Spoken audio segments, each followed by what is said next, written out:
Cleaning. Cleaning the coffee grounds container.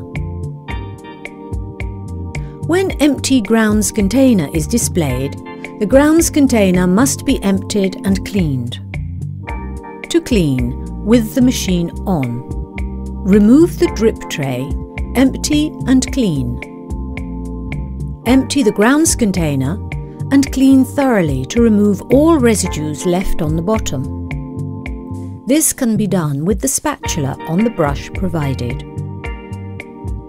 Check the condensate tray, red, and empty if necessary.